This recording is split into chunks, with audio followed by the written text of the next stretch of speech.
Hey, it's Michael Cohen here with The Michael Cohen Show on our journey to 250,000 subscribers. So do me a favor, hit the subscribe button. Now, we got a lot to talk about, my friends, so don't go anywhere. Because yesterday, Trump had, I don't know, what I would characterize as somebody who knows him, maybe one of the most unhinged rallies yet. All right. And that, of course, was in New York. It was in Uniondale at Nassau Coliseum. So stay with me on this because I want to show you the various clips. One clip getting crazier than the next, crazier, followed then by even crazier. I mean, you can't make this stuff up. So first, Von Schitzenpants has a message for Kamala. Play the clip. Let me also deliver a message straight to Kamala Harris, the radical left Democrat politicians, and the fake news media. Look how many are there.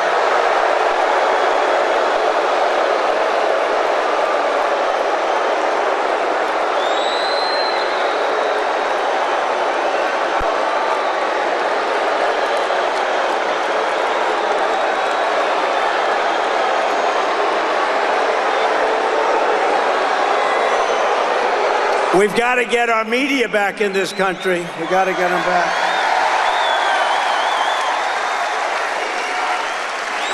But the message is it's time to stop the lies, stop the hoaxes, stop the smears, stop the lawfare and the fake lawsuits against me, and stop claiming your opponents will turn America into a dictatorship. Give me a break.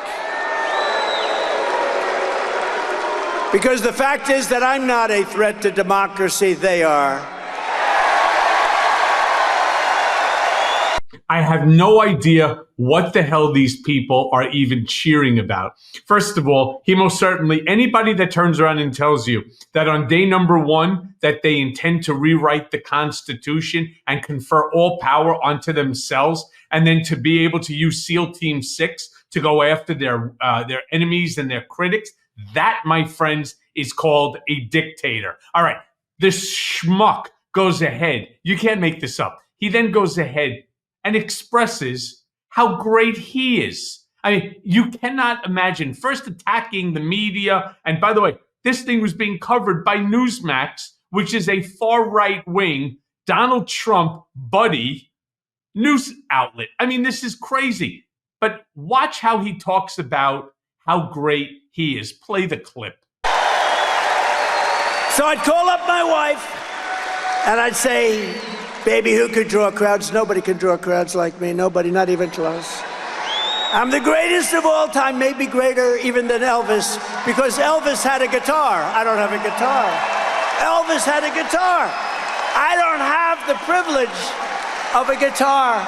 Yeah, because number one, you can't play the guitar. Two, you're not a performer. You're running for the presidency of the United States, you idiot. I mean, what you do have is a mushroom pecker. Why don't you pull that out and impress the fucking crowd? How stupid is this? He's greater than Elvis? Seriously? And he's trying to impress his wife? Well, maybe that way she'll actually spend 5 minutes with him on this entire political tour of theirs. Look, I'm going to keep going because, again, the crazy batshit nonsense that's spewing out of that gaping anus underneath his nose only gets worse. All right. He then, of course, decides to show his intelligence. He, of course, has to not only tell you he's great. All right. He's more popular than Elvis. Now he wants to tell you just how smart he is. All right. Play the clip. Came into our country. Hundreds. Most people don't even know you have that many countries. You actually have over 200, but most people don't know. Yeah, most people don't know, but he does. You know how he knows? Because with The Apprentice, that's how we were end up licensing out The Apprentice, because he was a part owner of the licensing rights onto it. Yeah, there's over 200 countries in this world. Congratulations, Donald. You know, you finally know something. You finally actually said something that's actually accurate. All right. He then, of course, goes on while in New York, his former primary residence state decides, knowing that he's going to lose the state of New York, all right, knowing that the state that he grew up in despises him, what does he have to do? He's got to show how big and how tough he is. So he threatens New York State residents. Play the clip. New York State will be like a third world nation if it isn't already. It is. I think it is. With Trump, the Empire State will once again be the envy of the entire world. What is he talking about? A third world state? Let me be very clear. I actually happen to live in a Trump property. This is no third world state. This is no third world property. The guy is actually fear-mongering. And the worst thing that I see is that there's a guy there who's wearing a fireman's hat or a captain's hat and so on. These people think that Donald Trump gives a flying shit about any one of them. He's going to make the Empire State back into some great place. This New York is great. New York is doing just fine. Oh my gosh, there are some migrants here that are in hotels in the city, and I don't even know what the hell he's talking about. He doesn't, of course, specify why New York. New York ranks amongst the top places that people come from all over the world to visit. On top of that, our education is top in the country. I don't even know what he's talking about. But then again, neither does he. He then goes on, after, of course, trying to impress Melania, all right, by telling how popular, how famous he is. I guess Laura Loomer must really be stroking his ego, all right, and probably Alina Habba fighting for his attention too. He then goes on and he actually disrespects Melania in front of the whole crowd. Play the clip. Go out and get a book. She just wrote a book. I hope she said good things about it. I don't know. I didn't. So busy. She just wrote a book called Melania. Go out and buy it. It's great. And if she says bad things about me, I'll call you all up and I'll say, don't buy it. Get rid of it. No, but yeah, he doesn't know because she never told him. They don't speak. He has no idea. In fact, he never read his own books that were ghost written for him. I mean, talk about crazy. It's a grift, you stupid people in the audience. He's telling you to go out and to buy Melania's book. Why? And that way he doesn't have to give her any money. I mean, that's what it's all about. You know that even with his Truth Social platform, he was screwing over the two guys that actually created the whole thing. In fact, Forbes just came out with a whole thing. You'll hear it on my Mea Culpa podcast coming up with Dan Alexander from Forbes, that the bulk, right now, more than 80% of Trump's wealth is tied up into Truth Social, which is only like, 6-7 months old?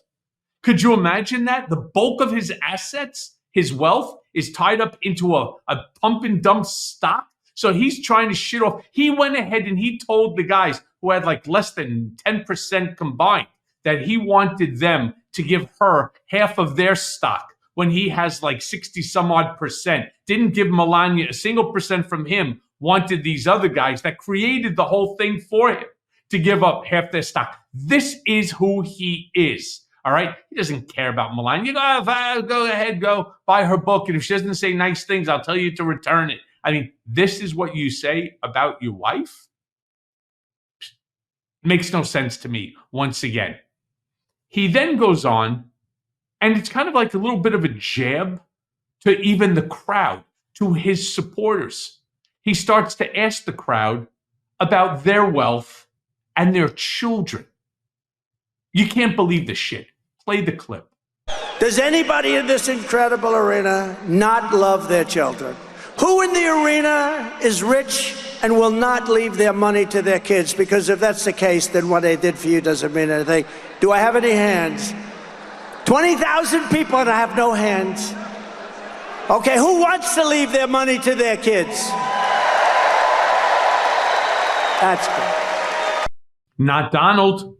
Not Donald. In fact, it's the funniest thing because the way that he gives his kids money, you would think that the guy has zero.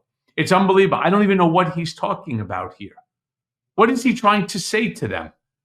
I mean, if you could tell me, I would like to understand. Yeah, of course, every parent wants to do the best for their children. I mean, that's not an unusual thing.